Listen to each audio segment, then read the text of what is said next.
You've been there. You vent about a rude coworker, a passive-aggressive family member, or a friend who's crossed a line, and your partner responds with something like, well, maybe they didn't mean it that way, or you might be too sensitive, or you should just let it go. It feels like a betrayal. Instead of having your back, your partner seems to take the other person's side. You walk away feeling dismissed, frustrated, and alone. This isn't a small thing. This is a trust issue. When your partner continually defends others, jumps to fix your feelings, or minimizes your pain, it really undermines the emotional safety in your relationship. And you start to wonder, are you on my side or not? This is more than just annoying behavior. It creates resentment, emotional disconnection, and really erodes trust. So today, we're diving into why this happens, why it hurts so much, and what you can do about it. So stay tuned. Welcome back to the podcast. You know who I am. And this is yet again a great idea, a great topic that came from one of you writing in. And then so I had like 2 people write in about it over the last couple months, and then it came up in my online community as an issue. So I thought, oh, this is one I think the universe is telling me, do an episode already. So here it is. And how do we start it with this? Well, I want to be clear first that validation is not agreement. This whole dynamic really falls apart when people confuse validation with agreement. Validation means saying something like, I understand how you feel. It doesn't mean, or I believe that you're allowed to have your feelings. Sometimes people don't even understand how you feel, right? But it's like, I love you, you have feelings, I'm going to support the fact that you have feelings. That's validation. It doesn't mean I agree with your assessment of what happens, or that I agree you should be this upset about what happened. See that? It's different.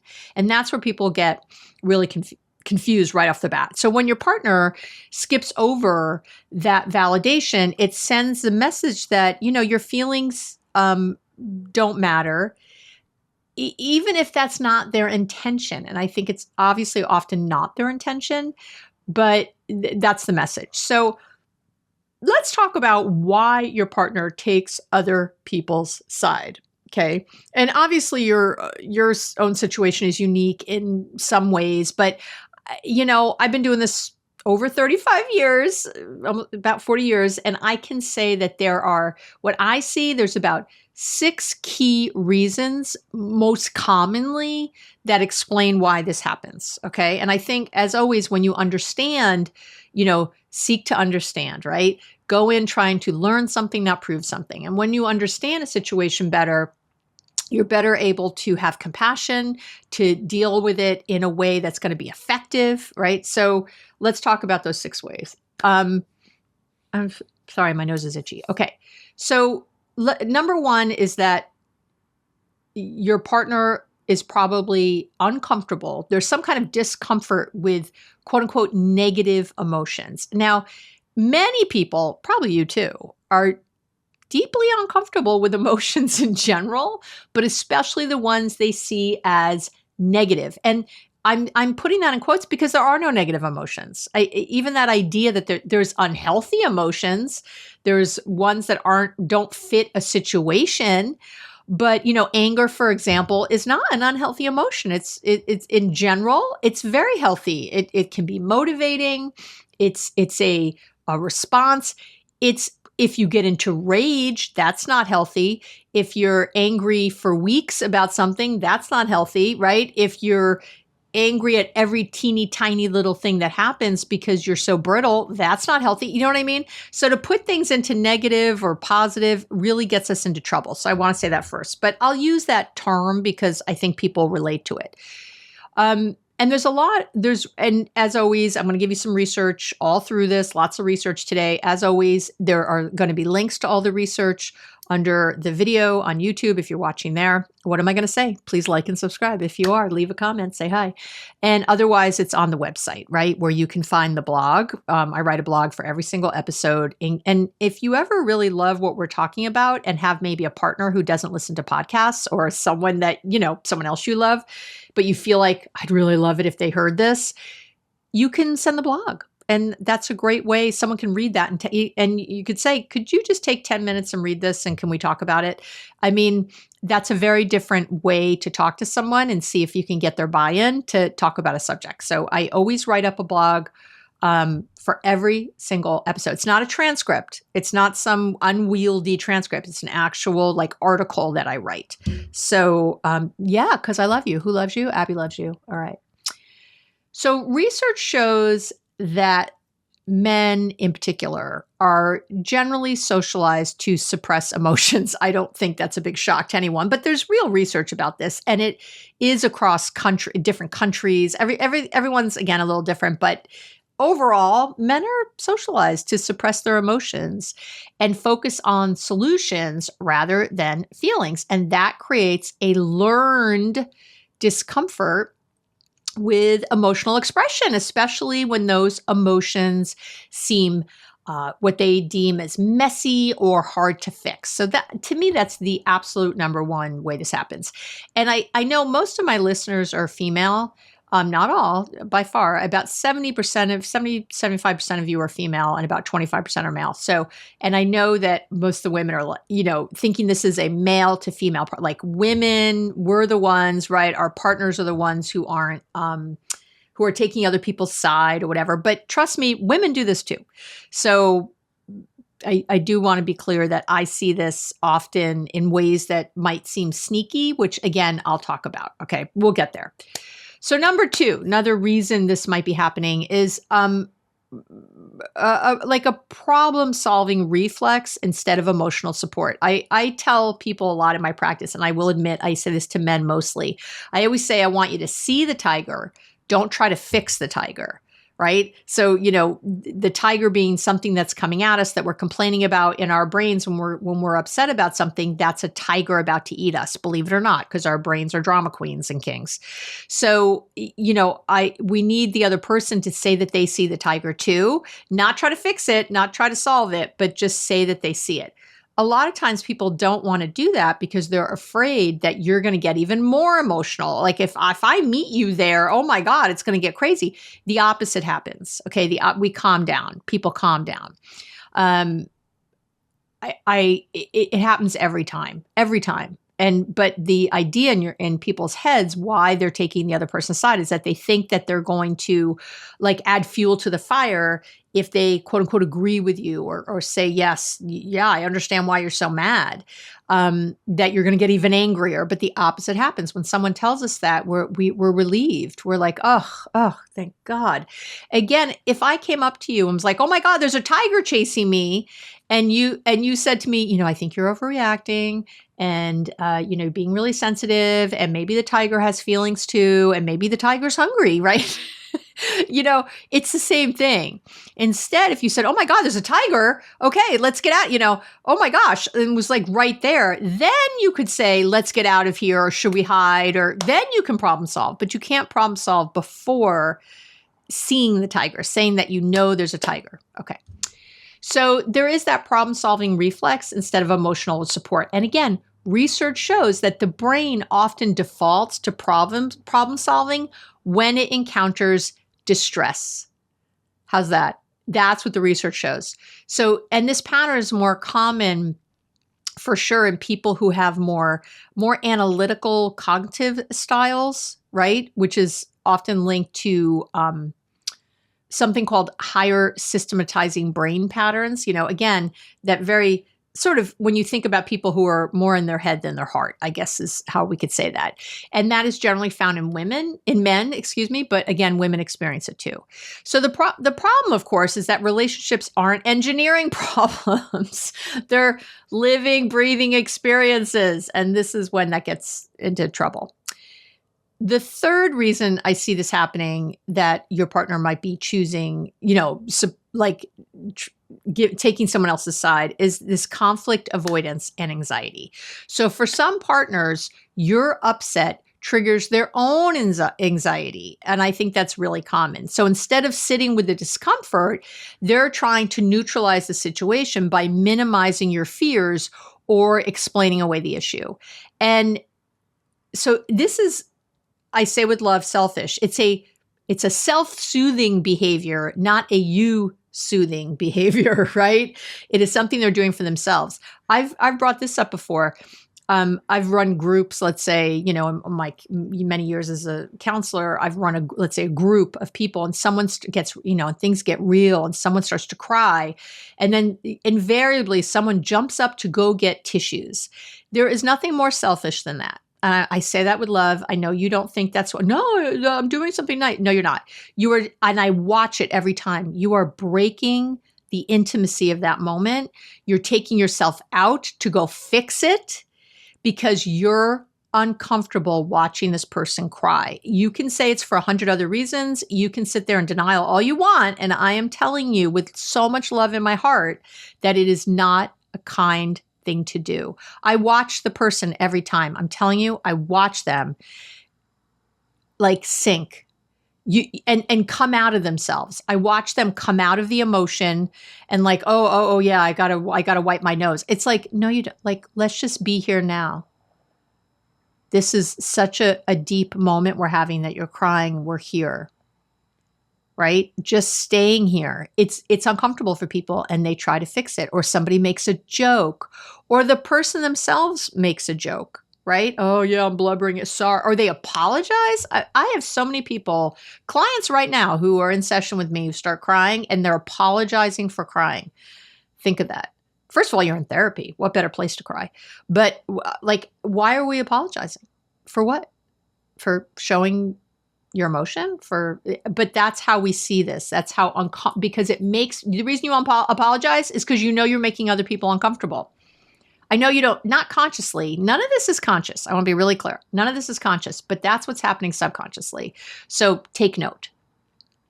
Number 4 is poor emotional modeling growing up. So if your partner grew up in a family where emotions were dismissed or even mocked, or ignored, they, of course, never learned how to offer emotional validation. This isn't because they don't care. It's because no one ever taught them how. It's a skill. It is a skill. That's why you can learn it. That's why you can get better at it, which, maybe you've done or, why your partner can. The 5th reason is a little scarier, or a darker reason, I should say, and that is power struggles and control. This one flies under the radar a lot, but I think it's often at play. And I call it out a lot when I'm having couple sessions or even with someone individually when they're talking about an exchange.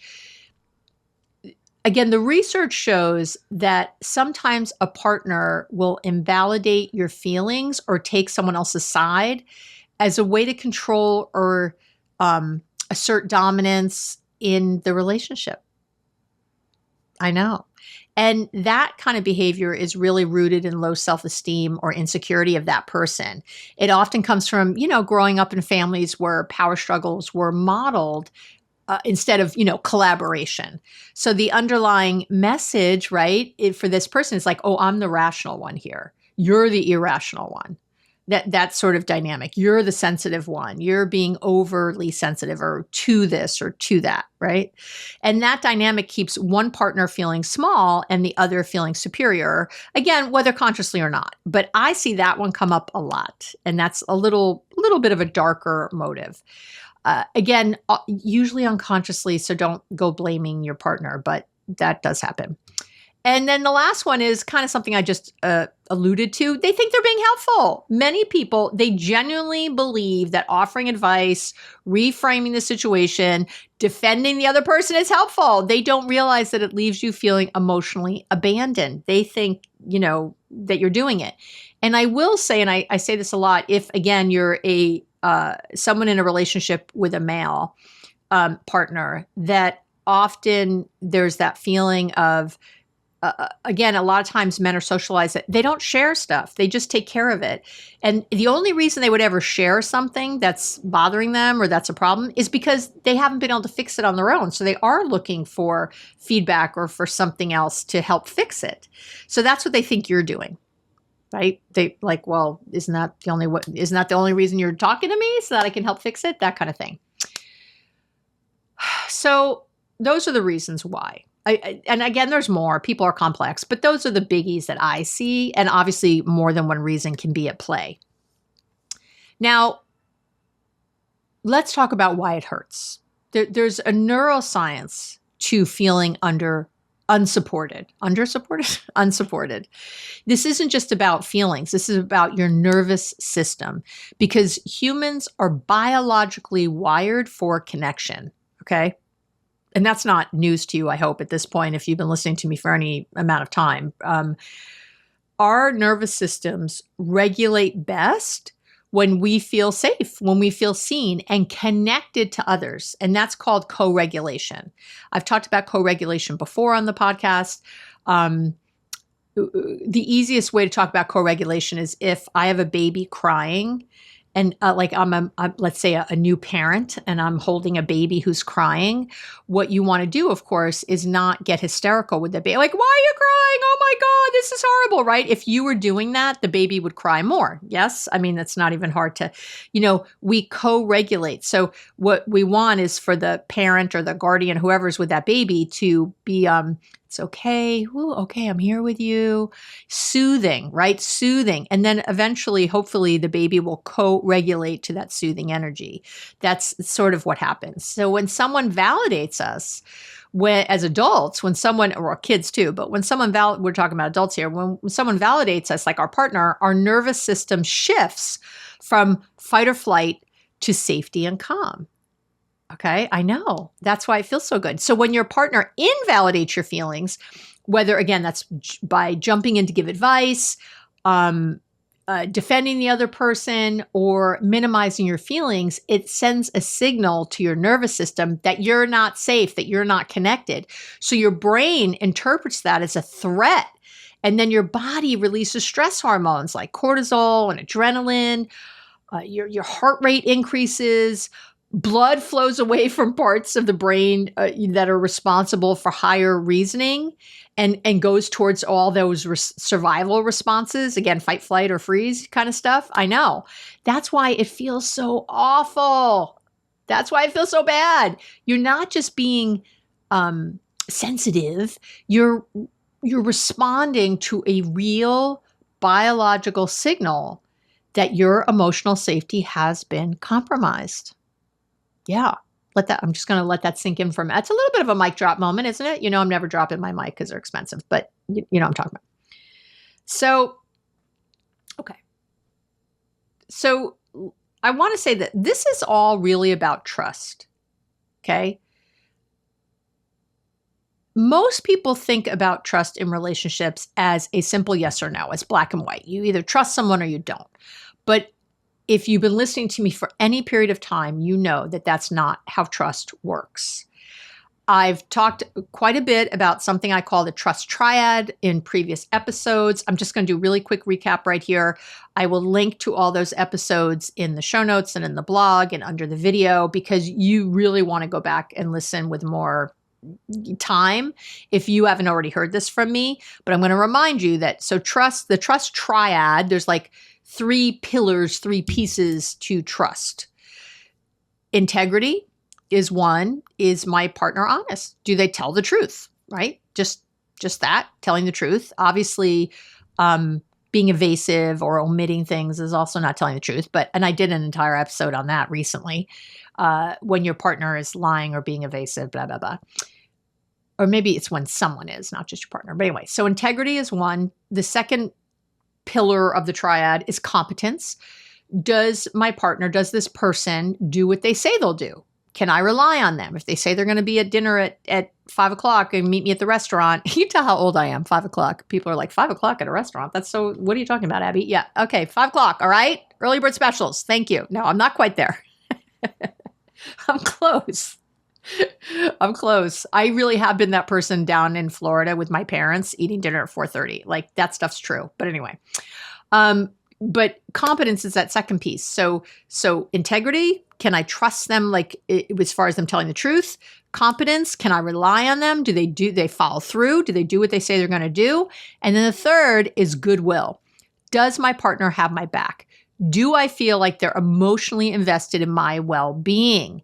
And when your partner repeatedly takes other people's side, that goodwill pillar of trust, that it's starting to crack. Okay.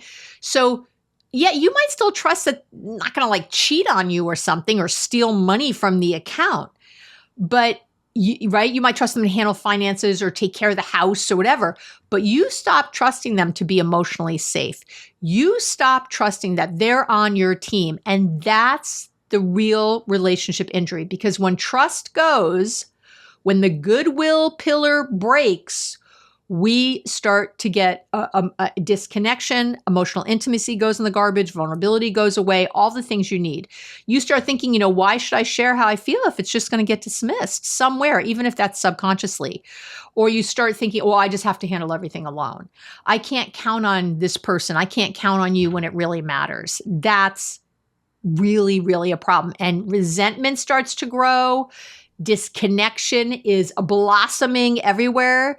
And, if you leave this unchecked, the relationship becomes really a hollow shell of what it once was. So I get that you might be thinking, I can just let this go, but you really can't. This is a huge one. It's why I'm doing an entire episode on this. It really does matter. It's not a small thing. So, and I want to talk about some more common signs of this happening in your relationship. Okay. Because so that we're really clear on what we're talking about here. So again, you feel like your partner doesn't have your back. You walk away from conversations feeling worse, not better.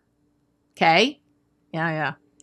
You stop sharing vulnerable feelings, right? You stop sharing them because it feels pointless. You start turning to other people for emotional support. That's another sign. Your resentment is growing faster than your connection, or has outpaced your feelings of connection in some way. Okay. So if any of that is happening, then you want to keep listening to what to do about it. Okay. Let's talk about what to do about it. I have a 5-step framework. I always like to put things into some sort of frame for you, some kind of step-by-step, so you know what to do next. Like, what can I do? All right. This is the problem, Abby. Thank you for pointing it out more. What do I do about it? All right. So step 1 for this is definitely to name the pattern out loud. You're going to need to say something without blame. As I always say, when you're giving feedback, get in a good place mentally when you share this, but you have to say something. But you're sharing the facts. The fact is not that your partner's an asshole or a jerk. Okay. That's not the fact. Okay. The fact is that you don't feel supported here. So you could say something like, and I have the free download for today are 5 scripts to get I'm reading because I wrote it down. 5 scripts to get the emotional support you need without a fight. Okay, that is the free download for today. So I'm going to share some here with the framework, but if you want that, you can download that again below the video, go over to the website, all the places where you can download things. But a lot of times people say to me, I just don't know what to say. So here are 5 scripts to get the emotional support you need without a fight. You can download that for free. As I always mention, because I am transparent, that will put you on my Love Bites list, which is a twice a month email from me. That's just a love letter. I call it a little love bite. That's all it is. Nothing more. I'm not selling anything. I'm just trying to motivate you. I tell a little story. I give some information. People love this love letter, I need to say. And you know why I know they love it? Because they open it. There's something that we who send things out call an open rate. It means the rate of people who open something. Like when you get some email from some, that you're subscribed to, how often do you open it? And a really, really good rate of someone opening your email is somewhere between 20 and 30%. That's amazing, incredible. My love letter is 60%. 60%. Which is an unheard of number. And it's because I'm not selling you. It's genuine. I'm just trying to give you some love, some emotional support. And if you love it so much, you can pay to get it every week, which is $19.99 for the year, and you get my free 5 to Thrive thing. It's such a good deal, but you don't have to. You can just. I'm not going to bug you about it. You're not going to get 50 emails asking you to pay. That. Right? It's just that. So, and that, by the way, has like an 85% open rate. Like, I'm just saying, it's a good thing that I'm sticking you there. But either way, you could also unsubscribe, and I won't know because there's many thousands of people on there, and it'll be fine. So anyway, for this, you're going to say it out loud. You might say something like, when I share something that upset me, and you started explaining the other person's side or telling me what to do, I felt alone. It feels like you're not on my team. Or another thing you can say is, while I appreciate that you're trying to help, that just doesn't work for me. And I end up feeling angry with you, which of course I don't want to feel. Right? Do you see that? I know. Okay. Step 2 is you want to teach the difference between validation and agreement. And this is a big piece. I started the whole episode this way. Your partner is likely feeling that they don't agree that you should be upset, or maybe they don't even agree that the other person is in the wrong at all when, with whatever you're describing. So you can say something like, saying, I can see how upset you are, or it's hard to see you so upset isn't the same as saying you agree with everything I'm saying. It just tells me you care about how I feel, right? Do you see that? Like letting the person know, and I say with love for all the men listening, because I love you men. I love men.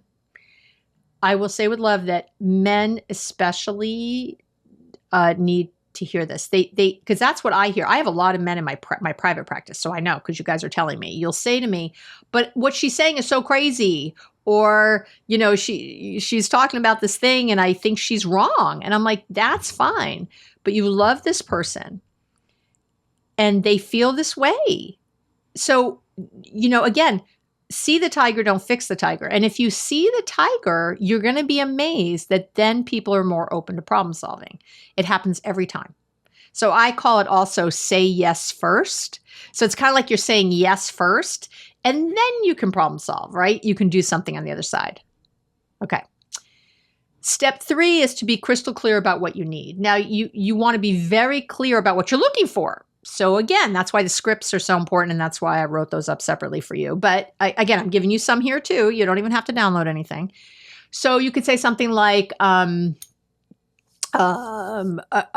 need you to just listen and help me feel seen before we try to figure out any solutions. Or are you in a space where you can just hear me right now? These are really good things to say. And my truly favorite way to deal with these situations, if it works, in the situation you're in, is to preempt an unwanted response by setting the conversation up for success. So what I say with my fabulous Gary is, I want to talk about something with you that happened at work today, but I'm only looking for comfort, not solutions right now. Comfort or solutions. It's a great thing. And sometimes I forget to say it, but I've trained Gary so well. I say that with love. I'm just kidding. Don't jump on me. Don't get upset. I'll even start to say something and he'll stop me and go, are you looking for comfort or solutions? And it's so great. And it makes it so easy. I didn't come up with that, by the way. That's been around forever, but I use it because it's really helpful. Are you looking for comfort or solutions? What can I do for you here right now? Okay. So right there. Now, sometimes you're already in something, but I've stopped a conversation where I was already in it and getting feedback and just said, you know what? Can we just stop for a minute? I'm realizing you're giving me lots of suggestions. I want to stop. I'm only looking for comfort. I just want your comfort. I love you. You're my person. You're who I come to when I'm in pain. And I need a hug. I need a verbal hug, a physical hug. I need to, just have you there with me listening. That's all. You're not fixing this. Just, again, see the tiger, don't fix the tiger. Step 4 is inviting a new way to respond, right? That's the next thing you're going to do is you're going to invite a new way for them to respond. Now that you've shared what doesn't work for you and what you do need, now you want to offer a new script or a structure that they can try if they're open to it. And I want to be clear, this isn't about controlling their behavior. It's about inviting collaboration. And you need to have that mindset. Okay, you need to have that mindset. So you might say, would it help if I gave you an example of what kind of support I'm looking for in moments like this? Because I'll tell you, I hear you guys sometimes. You'll say like, well, if I have to say it, then it doesn't count. Yet, no, get rid of that. You are trying to get someone to prove their love for you. You don't test your partner. Don't test people. That is not loving. That is your old childhood wounds coming into your current adult relationship. Testing someone is a lot of crap. So stop it. That's fear-based. And remember, what do I always say? Fear has no place in a love relationship. So don't even get me started. You could also say something like, I don't need you to say these exact words, but something like, that sounds so frustrating. I'm really sorry you had to deal with that. Would go a long way with me, right? You can say, hey, when I'm venting, something like, ugh, that sucks. Do you want to talk about it more or just hang out and forget it for now? Would help me feel like we're in this together. Do you see all these? Even just saying, you can tell them, even just saying, I'm here, keep going. I'm here, keep going. What else? What else happened? Tell me more about that. Makes me feel supported without needing a fix-it response. Do you see all that? Like giving people, because they really have no clue, right? And each of those examples really keeps the energy on connection over correction, right? That's where the energy is, on connecting over correcting, which is the whole friggin' point, right? This is a co-creation moment. It's not a command. You are co-creating the relationship together. It's not a command. You're helping them succeed at being there for you by showing them what that actually looks like. Again, don't test people. Don't see if they do it right. Don't get in your head, well, if I have to ask and it doesn't, I'm sorry you have ever felt that. It is so off. It is so not true. It is so nice to be told. Don't you? I mean, I love it when someone tells me what they need or what they're looking for, what they want, because I know I can hit the target. It's so great. It's great in sex too, by the way. It is. It's great in sex. Tell them what you want. Tell them exactly what you're looking for. Right there. Stop that. Do more of this. Yes, please. Whatever. I mean, it works in sex. It works in every kind of communication is wonderful when you tell someone. It's vulnerable to tell someone what you need. You're afraid to say it because you're afraid of what'll come back. Now, I know some of you right now are going, I have said it, and then they still don't do it. You got to make sure that you're not just into correcting them. So even there, you might stop yourself. Like, did you say it in anger? Did you say it in frustration? Did you say it with resentment? Are you feeling resentful now? None of that is from love. It's all from fear. And people react in fear when you give them fear. So you again, want to stop the conversation. You would ask questions there. Like, hey, again, get in a good headspace for this. Hey, is this a good time to ask something? I have something I want to talk about that argument we had the other night. And they'll say yes or no. And you'll say, I really am curious. I mean this. I'm trying to understand. I love you. I want to connect with you. And I'm trying to figure out, I felt like I told you what I needed the other day. Like I just wanted you to, only like give me comfort, not solutions, something like that. And I still felt like you were struggling with that, or that we weren't connecting on that level. What did you hear? What did you feel like it went well? Did you ask questions? Try to learn something, not prove something. Listen like you're wrong. Try to understand where the breakdown is, right? Try to understand. There's a breakdown. Trust me, this person, unless you are with just a full-blown crazy person, okay, like huge personality disorders or something else, right? And that's only about, 2% of the population, up to 5% of the population. So it's likely you're not with that person. it's more likely that this person does want to connect, but doesn't know how, even though you've said it. I get that you've said it, but it doesn't mean they understood it. Guess what? When I was 10, someone could say something to me about physics and I wasn't understanding it. Just because they said it and I nodded my head didn't mean I got it. Maybe I thought I did in the moment, but I didn't. Maybe I thought I was, had more capacity than I did. It doesn't mean that they get it. And obviously they don't get it if it's not working in action. So stop, ask questions, learn. I know I just yelled at you. I'm sorry. Okay. I didn't yell, but you know what I mean. I get frustrated though. It's like, I understand it gets scary because you've asked and then you feel you've made yourself vulnerable and you ask and then you don't get what you need and then you feel like betrayed somehow. But that is not, they're trying.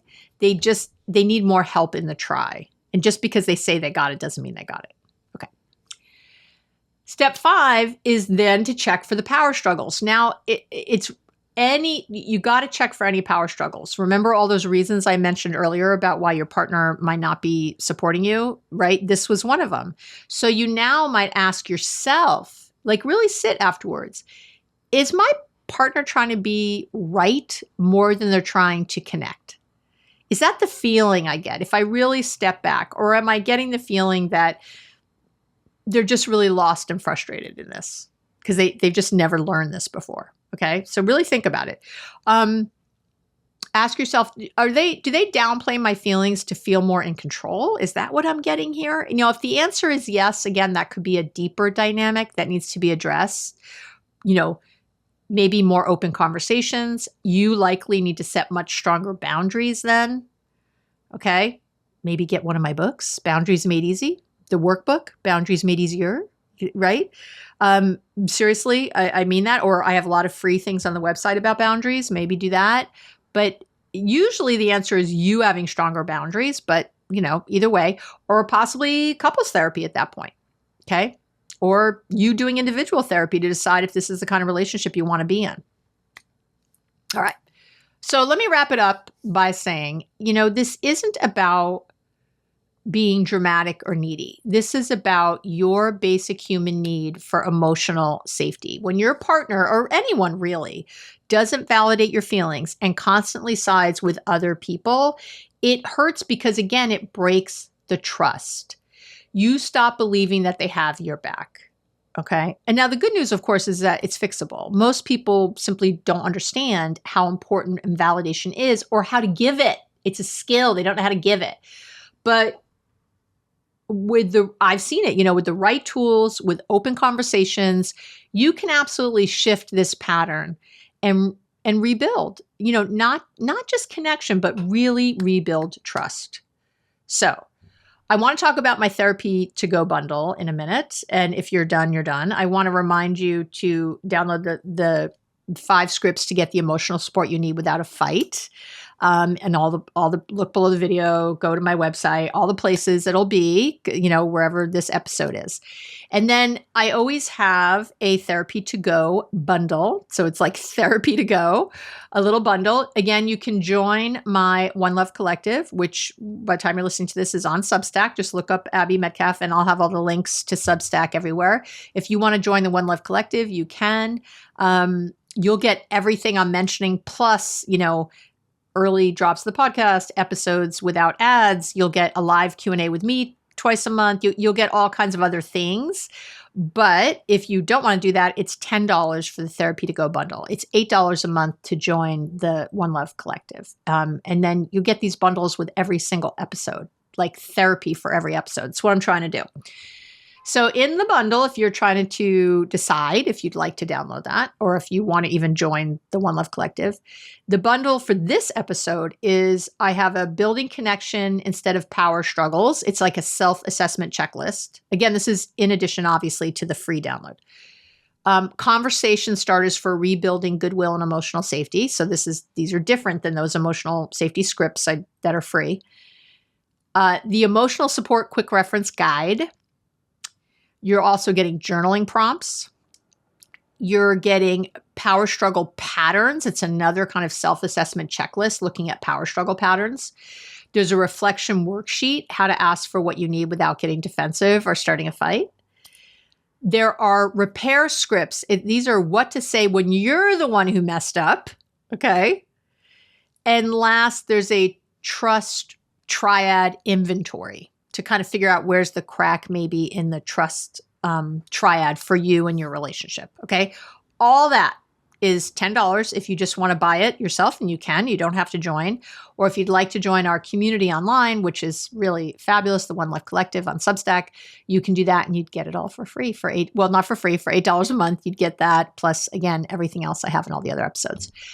And that's it for this week. Wow. Hopefully this was really helpful. Thank you, as always, for giving me such great ideas. There is never a lack for great ideas for this podcast because you all are so wonderfully communicative. Let me know what you're looking for. Let me know what is hurting. And so I can help you with, again, evidence-based approaches that work for my clients, that work for me in my own life. And again, that work for sort of the preponderance of people, which is why it works for me and for my clients, because I'm always pulling from the research for the most effective tools. Okay, that is it. Again, I hope you got a lot out of today.